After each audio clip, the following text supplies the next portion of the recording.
আসসালামু আলাইকুম। আমাদের ইউটিউব চ্যানেলে আপনাকে স্বাগতম। সারা দেশে অনেকটাই কমে এসেছে বৃষ্টিপাত।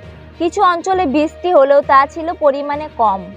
তবে আগামী বৃহস্পতিবার থেকে আবার সারা দেশে কিছুদিনের জন্য বৃষ্টি বাড়তে পারে বলে জানিয়েছে আবহাওয়া অধিদপ্তর। আজ ও আগামীকাল কোন কোন জেলার আবহাওয়া কেমন থাকতে পারে এ বিষয়ে কি বলছে আজকের আবহাওয়া রিপোর্টে জানিয়ে দিব সম্পূর্ণ বিস্তারিত। ভিডিওতে সঙ্গে থাকুন। আর সবার আগে সবার প্রথম সঠিক আবহাওয়ার খবর জানতে আমাদের চ্যানেলটিকে সাবস্ক্রাইব করে রাখুন। এবার জেনে নিন এক নজরে।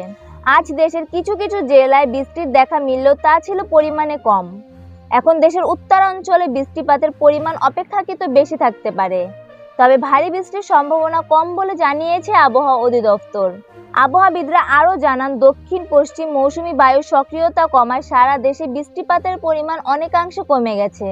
আবহাওয়া অধিদপ্তরের তথ্যানুযায়ী মৌসুমী বায়ু কিছুটা দুর্বল হয়ে দেশের ওপর এখন মোটামুটি সক্রিয় অবস্থায় রয়েছে। বৃষ্টি কম থাকায় তাপমাত্রা ও গরমের অনুভূতি বাড়তে পারে এ সময়ে। এরপর আবার অল্প সময়ের জন্য অর্থাৎ আগামী বৃহস্পতিবার থেকে রবিবার এই 4 দিন বৃষ্টিপাতের পরিমাণ বেশি থাকতে পারে। এদিকে আবহাওয়ার পূর্বাভাসে বলা হয়েছে, রংপুর, ময়মনসিংহ ও সিলেট বিভাগের অনেক জায়গায় এবং বাকি বিভাগগুলোর কিছু কিছু জায়গায় অস্থায়ীভাবে দমকা হাওয়া সহ হালকা থেকে মাঝারি ধরনের বৃষ্টি বা বজ্রবৃষ্টি হতে পারে।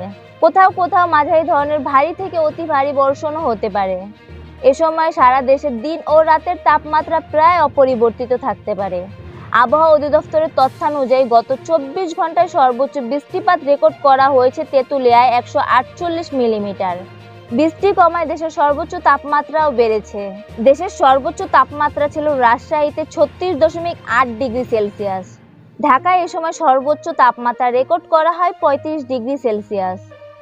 তো এই ছিল এখনকার মতো। এরকম আবহাওয়ার খবর জানতে আপনারা আমাদের নিউজ বাংলার সাথেই থাকুন এবং নিয়মিত আবহাওয়ার আপডেট পেতে আমাদের চ্যানেলটিকে সাবস্ক্রাইব করে রাখুন। এতক্ষণ সঙ্গে থাকার জন্য ধন্যবাদ।